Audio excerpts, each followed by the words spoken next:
I always do that. I'm a night rider. Every time that I go up past midnight, I swear I get higher. Swear I gotta get higher now. I'm a night rider. Oh nah. Every time that I give what I gotta supply that fire. Oh yeah. What's going on, bookworms? And welcome back to another episode of Bookmarks with Bump.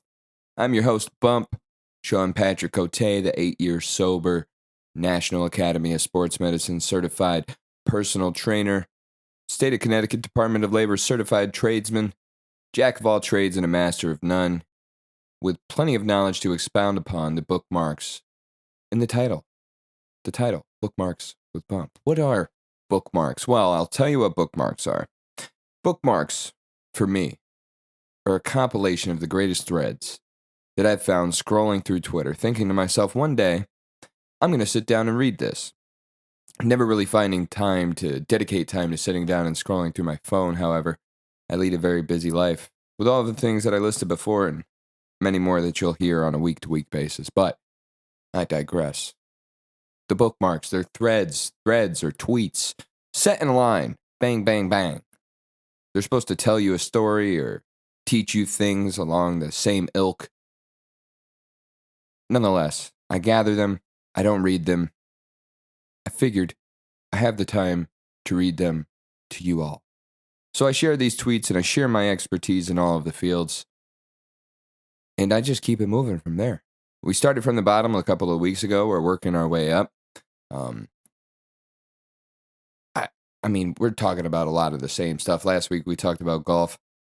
This week we'll talk about exercise. And we'll start with the core here. And the core for me is I really did a number on myself this week. I'm not gonna lie to you. Like, this week is the last 2 weeks. Today is August 22nd. It's a Friday. You can smell it in the air. The college football starts tomorrow. The football is upon us. The best time of the year. It's Christmas for me. Hopefully for some of you too, but I keep getting sidetracked here, and that's typical me. Yeah, so this week, the last 2 weeks, the hardest weeks of my training schedule. I'm about to be 2 weeks out from the race on September 7th, the second half marathon that I'm running this year, and which will be shortly followed by the third, 6 weeks after that. So this is really just me pushing myself this year. Really learned a lot about myself last year. This year I'm pushing myself, and that's kind of going to be the goal moving forward gradually. Push myself just a little bit more and remember who I am. This week I learned a lot about myself. I love spicy foods. You ask me what my cheat meal is, I'm going to tell you it's the ghost pepper sandwich from Popeyes. The first time I ever had a bite of a Popeyes spicy chicken sandwich, I realized why people were getting stabbed over them in line in Popeyes when they first dropped. They are so delicious, so delectable. I don't care how bad it is for me. There's no juicier breast in the world than a Popeyes chicken breast between two of those buns with a little bit of spicy mayo on top and a pickle, of course. I mean, these sandwiches are gifts from the gods. Well, they're gifts from God, but these sandwiches are the fruits of my labor. So I enjoy one once a week. I love hot wings. Like, that's one of my favorite things to make in the smoker. It's also one of my favorite things to go out and get. Shout out J. Tim's. Get myself a bucket of wings, hammer it down. I love the spice. I use cayenne pepper in almost everything that I cook. I've never really shied away from any hot peppers. My boss, he grows hot peppers, and he's been giving them to me gradually as the weeks go on. The peppers get a little bit hotter here and there, but there's really not too much that I can't handle. This week, he gave me a Trinidad scorpion pepper. And as always, with all the peppers, I took a bite. And this has always been something that he's looked forward to, is the bites and my reaction to them. And this week's reaction was much different than weeks before, where it was nonchalant the way I'd take down these peppers. This pepper hit me harder than a Mack truck. This this pepper hit me harder than the Walmart truck that hit Tracy Morgan. And that truck changed the world. And this pepper changed the world for me. I have I don't know if I've even completely recovered from it yet. Here I am 5 days later. This was Monday, 6:30 in the morning. The first thing that I ate was a bite, a small bite, mind you, not even, probably a quarter of the pepper. Not even half of the pepper, just a quarter of the pepper. And right away, I got the taste, and I was like, yeah, that's pretty flavorful. And as before I even got that sentence out, my mouth was immediately salivating. My mouth was warm, and then my throat was warm, and then it worked its way all the way through my body. It rose my core temperature. I began to sweat. I began to water at the mouth. So, of course, naturally, I had to get rid of all of this saliva, right? This is way too much to swallow. Pause. But there was just loads and loads of saliva gathering in my mouth. Pause. So I figured this is best to probably take outside. So I was, like I said, I was hot. I was sweating. I went outside, and it was much cooler out there Monday morning. This week has been a little bit of break of summer, a little bit. But anyway, I'm outside, I'm cooling off, I'm spitting all of this spit out, and then I start coughing. And when I cough, the just the heat, the feeling in my throat, it was like a sore throat. I might sound a little hoarse this week, and maybe that's why. Or maybe it's because I just wrote in, giddy up, cowgirl. I coughed and felt this feeling in my throat, and I was like, man, this is unlike any heat I've ever experienced before.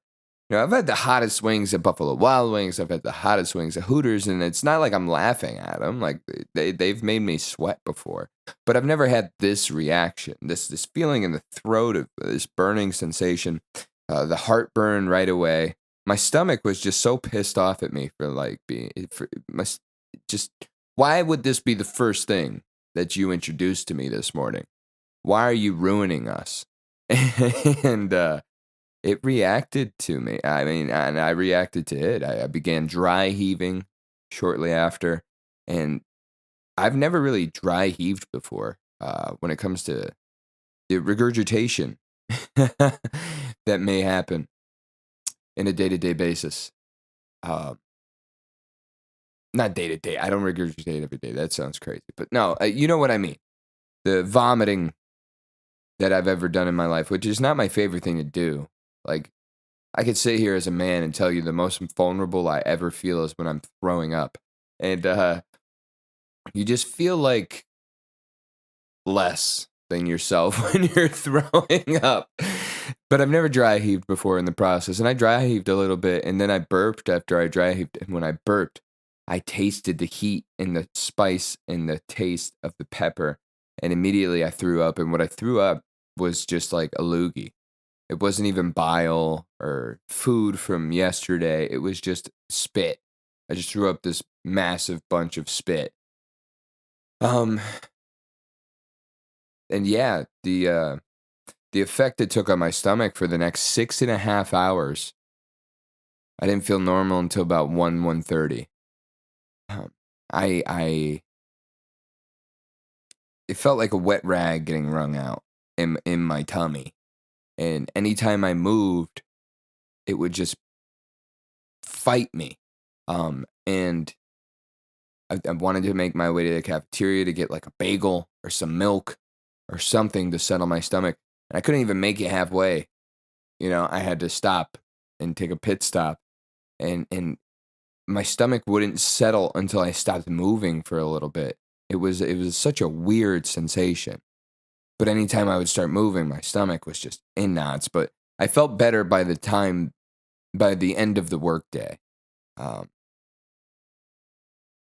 that was a good payoff, because I wanted to go home at some point, but I really did want to go home, and I never give up. So I usually stick it through work no matter what, and stick to the plan, stick to the schedule, and I have good discipline in that manner. But I wanted to go home on Monday. Before I clocked out, I felt better. Like, I moved around and my stomach didn't feel crazy. There was still like this. My body was on high alert. Like, man, you really dropped a nuke in us today, and we didn't really like that. And I understood what my body was saying to me, but I wasn't in discomfort or pain. So obviously, it's Monday. I gotta log some miles, go out for an easy, comfortable run, and didn't push the pace or nothing crazy, but it was the most taxing run I feel like I've ever been on.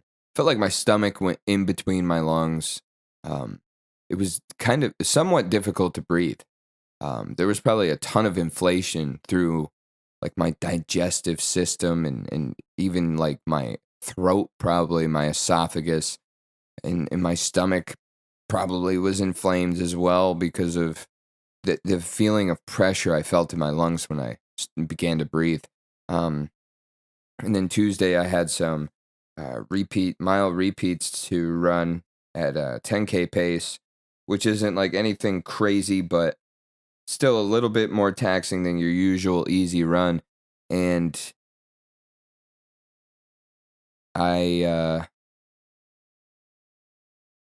according to a lot of runners, I practice my rite of passage. And that's something that I'd never done before. That's something that I never felt like. I never understood why people posted about it when they did it. Runners and things of that nature. I've always been kind of disgusted at the thought. And basically what I'm saying is I shit myself. After my first mile, I had the thought like, yeah, I'm going to have to shit at some point after this run. And my body just didn't wait. Like, immediately after I had that thought, I had to clinch and squeeze, and the mud was just too strong for the muscle, and busted its way through right into a pair of burned down spandex and shorts. I really loved running in those shorts, and I'll miss them, but sometimes you have to sacrifice some cloth for the cause. It was just really, man, demoralizing. That had never happened to me. It was the worst thing ever, and I went home and I threw that stuff out and I hosed myself off, and I went out and I finished my last 3 repeats, and I performed well, and I kept everything inside of me throughout those runs, but it was a sad state of affairs. I was ashamed of myself, and I can't really believe it happened, and I learned a lot about myself. I really thought that I had spices down. I thought I was one of those guys that could eat spicy foods, and I learned this week that I'm not. And I'm okay with that, because I got a clear sign of what it's doing to my body, and then to be in unbearable pain and have uncontrollable movements is not a place that I feel like I should be just because something's spicy. So it's not going to hurt me down to my core. But speaking of core, let's get into the first thread. And as always, the links are included in the description, so I encourage you to read along. Bookmarks with Bump is a pro read-along show. And Ultimate Fitness put out a thread that you might like to watch, because there are demonstrations as we go through, because we have a way to set your abs core on fire with these advanced workout. No equipment needed. And that's what I love about core exercises, is you don't need anything. You could build a nice core with discipline, diet, and regular exercise to it. And there are comfortable variations to do these exercises that you think are difficult or they hurt. And over time, you will obviously work your way into it. But we're going to start with the V crunches, where your hands are placed on the ground and you are doing a crunch and pulling your knees into your body at the same time. Exercises like this are really great for the lower abdomen. Engaging the legs in a workout or in a core workout is a great way to kind of tone the muscle in your lower belly. You have a V hold and holds, planks. All of these are great because they engage and activate the stabilizing muscles. And the more muscle fibers we retract, the more muscle fibers we use, the more muscle fibers we grow. And more muscle, more muscle, more metabolism. Say that one 10 times fast. You can go on to bicycle crunches, where you're focusing on the obliques here, crunching across your body, elbow across your body to the opposite knee, and pulling your legs into your body at the same time. You have leg raises, which are, you can do a million variations of these, and it's a great way to tone your lower abdomen as well. In and outs, where you're alternating. Diagonal reaches, where you're alternating what leg you're lifting and reaching across your body with the opposite hand. You have flutter kicks. Everybody's seen these. Point your toes out, really engage that core, and go for 50 reps or 25 on each side. If you can do 20 to 30 of any one of these exercises daily, and if you could do it in a circuit, do it in a circuit, you're going to challenge yourself to want to do more. And more is better when it comes to the core. Build that sucker up. Everything around it really helps. Everything in your core helps power the rest of your body. Your core and your arse, to be honest. Those are the motors of those are the motors of the muscle, the mind of the machine. We're going to get back into the swing of things here with Jamie Greaves, because there are 5 reasons why you aren't gaining distance on the golf course. Everybody goes out there, and I'm one of those guys as well, where I'm like, damn, I'm a bigger guy, I'm a strong guy, I'm a jacked guy, I'm a ripped guy. There's fat guys and skinny guys with no muscle on them hitting the ball much further than me. Well, he's got a thread post here because no golfer wants to hit it shorter. So if you're putting in some hard, if you're putting in some hard, make sure you're not falling into these traps. Maybe he said putting in some hard work. Maybe that's what he means by that. There's a grammatical error.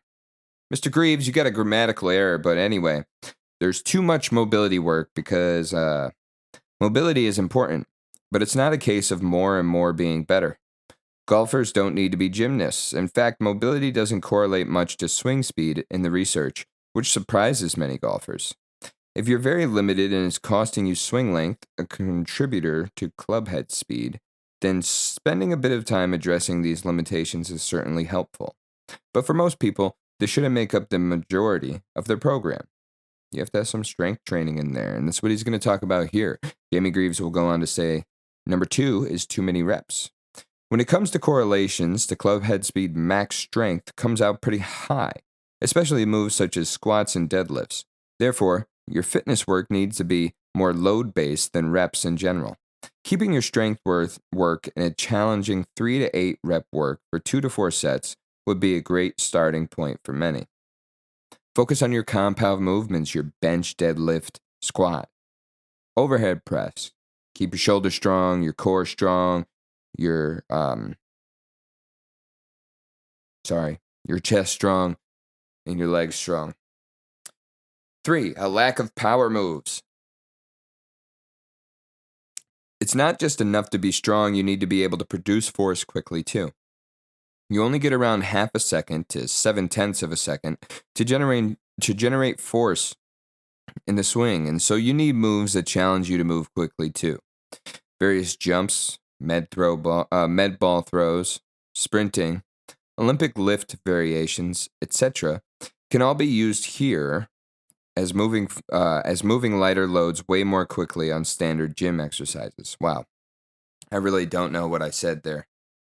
Various jumps, med ball throws, sprinting, Olympic lift variations, etc., can all be used here as can moving lighter loads way more quickly on standard gym exercises. Okay, yes, focusing on explosivity here to generate force. Yes, jumps, uh, jumping on box jumps is a great way to build leg strength, explosive leg strength. You could do things like power cleans as well if you want to bring it to standard gym exercises. Or, like he says here, drop a lighter load and focus on your eccentric movement where you're engaging all the muscles to activate them on your upward squat or your upward bench. Sprinting is great. Everybody should do it anyway. It's a great way to boost your cardiovascular system and boost your hormones as well. Number 4, a lack of commitment. If you want to add speed, you need to be fully committed to the process. This is anything in life. Commitment is the number one thing. Commitment and accountability. Without those two things, you're not going to achieve anything. So you need to have intent in your gym work, the thread goes on to say. Intent in your swing speed work. And also have the courage to take that speed to the range and onto the course. Courage. Have some gumption. This extra speed may initially compromise strike, direction, etc., but it is part of the process of raising your max speed. Your gaming speed will be slightly less and should be very playable. Your gaming speed will be slightly less and should be very playable. You can't have the intent to add speed, but then stay in your comfort zone. An inefficient swing, number 5. No matter what gains you make in the gym, you're never going to fully maximize the transfer over to your swing with poor technique. We built the engine size up in the gym, first 4 tips, but inefficient technique is like driving around with the handbrake on. In fact, many amateur golfers could add reasonable distance by simply using their current speed better, improving launch conditions, better strike. This is where working with your local coach can help. Adding speed and improving technique often go hand in hand, and are not fighting against each other like many golfers believe. 4 miles an hour extra of swing speed is 10 plus yards more carry, which is game changing for many golfers, so speed is certainly worth chasing. A couple of hours total work a week is easily enough to make big changes for many when you're working on the right things. And for me, I can relate to that because that 10 plus yards, say I'm hitting my approach shot and I am 90 to 95 yards away from the green. For me, if I had that 10 extra yards, I'd be able to pull out a sand wedge, which is something I'm much more accurate with. I can strike the ball better with my fixed 56-degree wedge than I can by just slowing down my swing on a pitching wedge. I've never really been good at slowing down. So that's why golf is always a difficult and fun challenge for me. Maybe I'll go play some golf today. Anyway, but where he's talking about the inefficient swing, that's all about technique, and everything with technique is important. I mean, what a blanket way to say it, Sean. Come on, man. Practicing with technique is important because it's not practice that makes perfect. It's perfect practice. That's why what you do in practice is important. That's why what you do in practice has to be done with intent. And don't think of just athletic endeavors as things that you practice in. We practice in everything that we do in life. Everything that we do in life is a practice. So if you want to get healthier, everything that goes into that, you're practicing getting healthier. You're performing on a day-to-day basis, but if you practice with intent, anything that you do in life, you're going to go a long way. It's kind of what helped me build my routine. My routine isn't just running, you know? My routine also includes going to the gym. Of course, it includes my job and taking my career seriously, but the gym is important. The running is important. All of these things that I do to keep myself strict and in line, it all comes around a routine, and it's all centered around me practicing my health and practicing with intent. That's why every night before I go to bed, I stretch. And when I wake up in the morning, I stretch as well. And I have a thread here from Ultimate Fitness, again, with 9 early morning stretch routines to help you kickstart your day. And you have opening your chest in a butterfly. As always, these have video demonstrations, okay? So I'm going to need you to click the link in the description and follow along with the thread. And opening, imagine you're a butterfly and you're flapping your wings. And your wings start at your traps and they go through your elbows and your hands are on the back of your head. And that's how you're flapping, opening your wings. You bring your elbows together in front of your face and you open up and stretch your chest as much as you can. Number 2, windshield wipers, 90-90.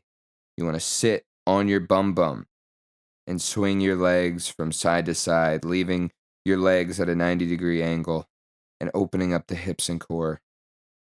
A way to open up your shoulders and biceps and chest by putting your hands behind you and sitting on the ground, getting into a crab position and rocking back and forth. You have number 4, a nice hamstring and lower back stretch where you sit on your bum and you have your legs spread out in front of you and you just reach as far as you can past your feet if you can and stretch out the triceps and the back. What a wonderful way to wake up in the morning. You have a scorpion pose, a cobra pose rather, where you're laying on your belly and to stretch out your core real good, you're going to put your hands right above your head as you're laying face down on the floor and then lift your upper body only. Keep your pelvis attached to the floor and stay grounded. You have a hip stretch where you're going to get into a sumo stance and push your legs out and open up the groin and hip. You have a downward dog where you're going to activate the hamstrings, getting up on toes from side to side and pedaling your feet, and pedaling through the day. You have a bridge pose. Your hands are behind you, you're on your bum, and you thrust your hips all the way up. Stretch out your front shoulders, tops of your chest, your core, your legs. You have number 9, where you have a scorpion pose and you're laying face down with your hands across in a T position. You lift your leg up towards your head and move it over to the side. And you're going to stretch out your spine, your hamstrings, your hips. What a great way to wake up in the morning. Get ready to attack the day. But what if it's a rainy day? If it's a rainy day, I'll tell you what I'll do. Sometimes I'll sit down and I'll watch a documentary. There's been a lot of football documentaries coming out and to gear up for the season. I've been putting on some football documentaries. I just finished, don't be mad at me. I know it came out a year ago, but I just finished Receivers. I'm starting, quarterbacks, the second season. I have to watch this Cowboys doc and this Chiefs Kingdom doc. But I did watch on Netflix the Titanic submarine. What was it called? The Titan. The one that blew up. I watched that one. I've always loved the Netflix documentaries, the Untolds, the sports stories they put out. All of that stuff's always been great. And I had this thread bookmarked for a long time, so I guess we'll talk about the 7 Netflix documentaries you need to watch ASAP. That'll put you in the top 1%. Okay, the top 1%. I hope I'm there with all of the physical activity that I'm doing, but if I need these documentaries, I'll get there. Here's number 1, The Mind Explained. It's about the mind and body, science and nature. Number 2 would be The Social Dilemma. The Social Dilemma is a doc that I've seen before. It's all about social media and kind of what it's harboring from you, the data that it's mining and taking, and its kind of main purpose of being a data harvesting platform. But nonetheless, it's a great way to freak you out about social media and eventually get to the point where you delete it all like me. There's Trust No One. Greed is a matter of life and death. The Hunt for the Crypto King. Okay. Trust No One is a documentary about the hunt for the Crypto King. I never saw it. Number 4, I'm not really interested in crypto, so I don't really give a shit. But this one I'm kind of interested in. The Playbook, A Coach's Rules for Life. It's an original series on Netflix, and I kind of like the idea of getting coached up in life. Get smart with money. That sounds like a great idea. The Minimalist, Less is Now. Okay, that is also a great idea and a way to be smart with money. So those 2 are going to have to get checked out. And Dirty Money. Dirty Money on Netflix. An original docuseries. I'm really pissed off that this guy did all of this to give me no synopses in any of these. So now I feel like maybe I do have to watch them, but I also agree with somebody who commented under the thread and said, bro, stop wasting your time with documentaries or movies and get to work, because that's usually what I'm doing. Like, I'll put something on Netflix and fall asleep 20 minutes later and then just watch it in like 20-minute bits. It's not really my favorite thing to do. You know me. I don't like to sit and watch. I like to get running. I have my last long run of this training schedule coming up tomorrow, and I'm actually excited for it. I'm going to do 14 miles. It says to run 13 at an easy, comfortable pace, but I'm going to run 13 in a couple weeks, so let me just put in the extra mile. That's what we all should do. If you find yourself at a crossroads in life this week, and there's something that's just really tough for you, go ahead and put in the extra mile. It ain't gonna hurt you. And as always, it's all love. God bless. I've been leaning in and out of work. I could show you what it's worth. Money to the ceiling. I started at the dirt. I've been riding, wave like I surf. I've been leaning in and out of work. I could show you what it's worth. Money to the ceiling. I started at the dirt. I'm a night rider. Every time that I go out past midnight, I swear I get higher. Swear I gotta get higher now. I'm a night rider. Every time that I give what I got, I supply that fire. I supply that fire, man. I'm a night rider. Every time that I go out past midnight, I swear I get higher. Swear I gotta get higher now. I'm a night rider. Every time that I go out past midnight, I swear I get higher. Swear I gotta get higher, man.